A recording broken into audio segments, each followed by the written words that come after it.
ಕುಶಾಲನಗರ ಅನುಗ್ರಹ first grade college ವತಿಯಿಂದ ಗಾಯತ್ರಿ ಕಲ್ಯಾಣ ಮಂಟಪದಲ್ಲಿ ಕಾಲೇಜಿನ ವಾರ್ಷಿಕೋತ್ಸವ ಸಮಾರಂಭ ನಡೆಸಲಾಯಿತು.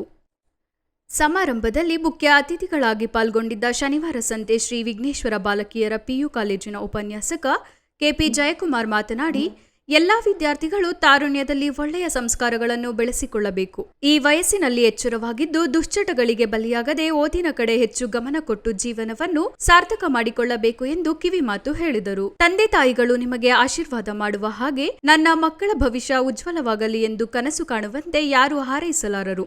ಆದ್ದರಿಂದ ತಂದೆ ತಾಯಿಗಳಿಗೆ ವಿದ್ಯಾಭ್ಯಾಸ ಪಡೆದ ಸಂಸ್ಥೆಗೆ ಒಳ್ಳೆ ವ್ಯಕ್ತಿಗಳಾಗಿ ಬಾಳಿ ಎಂದು ಕರೆ ನೀಡಿದರು. ಕಾರ್ಯಕ್ರಮದ ಅಧ್ಯಕ್ಷತೆಯನ್ನು ಅನುಗ್ರಹ ಎಜುಕೇಷನ್ ಸಂಸ್ಥೆಯ ಅಧ್ಯಕ್ಷ ಎಸ್ಕೆ ಸತೀಶ್ ವಹಿಸಿದ್ದರು. ಗೌರವ ಅತಿಥಿಗಳಾಗಿ ಸಂಸ್ಥೆ ಪ್ರಾಂಶುಪಾಲ ಪಂಡರಿನಾಥ ನಾಯ್ಡು ಹಾಜರಿದ್ದರು. ಕ್ರೀಡೆ ಹಾಗೂ ಸಾಂಸ್ಕೃತಿಕ ಕಾರ್ಯಕ್ರಮಗಳಲ್ಲಿ ವಿಜೇತರಾದ ಮಕ್ಕಳಿಗೆ ಬಹುಮಾನ ವಿತರಿಸಲಾಯಿತು. ಮಧ್ಯಾಹ್ನದ ನಂತರ ವಿದ್ಯಾರ್ಥಿಗಳಿಗೆ ಮನರಂಜನಾ ಕಾರ್ಯಕ್ರಮ ನಡೆಯಿತು.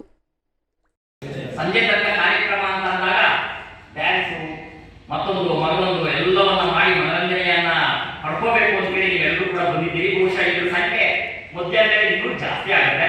ಯಾಕಂದ್ರೆ ನಿಮ್ಮ ಉದ್ದೇಶ ಮನರಂಜನೆ. ಯಾಕೆ ನಾನು ಯಾಕೆ ಮಾತು ಕೇಳಲಿಕ್ಕೆ ಇಷ್ಟ ಇಲ್ಲ ಅಂತ ಕೇಳಿದೆ ಅಂತಂದ್ರೆ, ಇದೇ ಒಂದು ಮಾತು ಹೇಳ್ತಾರೆ, ಬಂಡೆ ಮೇಲೆ ಬೀಜ ಬಿಟ್ಬೇಡ, ಮಾತುಗಳ ಆಸಕ್ತಿ ಇರೋದ್ರ ಮುಂದೆ ಹೆಚ್ಚು ಮಾತಾಡಬೇಡ, ಅವೆಲ್ಲರೂ ಕೂಡ ವ್ಯರ್ಥ. ಹಾಗಾಗಿ ನಿಮ್ಗೆ ಆಸಕ್ತಿ ಇದೆ ಅಂದ್ರೆ ವೇದಿಕೆ ಮೇಲೆ ಯಾರು ಮಾತಾಡೋದಿಲ್ಲ ಅಂತ ನನಗೆ ಡೆಫಿನೆಟ್ ಆಗಿದೆ. ಯಾಕೆಂದ್ರೆ ಕೆಲವು ಪ್ರೋಗ್ರಾಮ್ಗಳಲ್ಲಿ ಹೋದಾಗ 14-15 ಜನರು ಕೂಡ ಬೈಕಲ್ಲಿ ಮಾತಾಡಬೇಕು ಅನ್ನೋ ಆಸಕ್ತಿಗೆ ಇಟ್ಕೊಂಡು ವೇದಿಕೆಯಲ್ಲಿ ಇರ್ತಾರೆ. ಆದ್ರೆ ಇಲ್ಲಿ ವೇದಿಕೆ ಮೇಲೆ ನಾವು 3 ಜನ ಇದ್ದೇವೆ. 3 ಜನದಲ್ಲಿ ಬಹುಶಃ ಮಾತಾಡೋರು ನಾನೇ ಹೆಚ್ಚು ಸಮಯವನ್ನು ತೆಗೆದುಕೊಳ್ಬೇಕು ಅಂತ ಅನ್ಕೊಂಡಿದ್ದೇನೆ.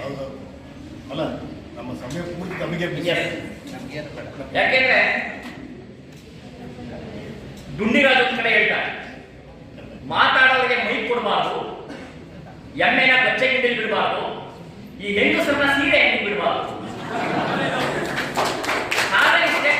ಗೊತ್ತಾಗಲ್ಲ ಅಂತ ಟ್ರೈ ಮಾಡಿದ್ದು ಆ 3 ಜನಕ್ಕೆ ಗೊತ್ತಾಗಲ್ಲ. ಈ ಮಾತುಕತೆಗಳ ಮೈ ಕೊಡ್ಬಿಟ್ಟು ಅಷ್ಟೇ ಗೊತ್ತಾಗಲ್ಲ ಟ್ರೈ ಮಾಡಿದ್ದು.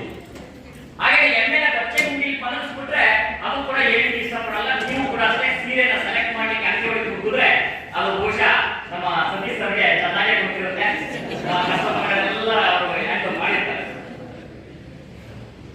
ಅದಕ್ಕೆ ಕೇಳಿದೆ, ಎಷ್ಟೊತ್ತು ಮಾತಾಡಿ. ಕನ್ನಡಿಯ ಮುಂದೆ ನಿಂತ ಯುವತಿ, ಮೈಕಿನ ಮುಂದೆ ನಿಂತ ಸಾಹಿತಿ, ಇವರಿಬ್ಬರಿಗೂ ಇಲ್ಲ ಕಾಲಮಿತಿ, ಕಾಯುವವರ ಸ್ಥಿತಿ ದೇವರೇ ಇರಲಿ.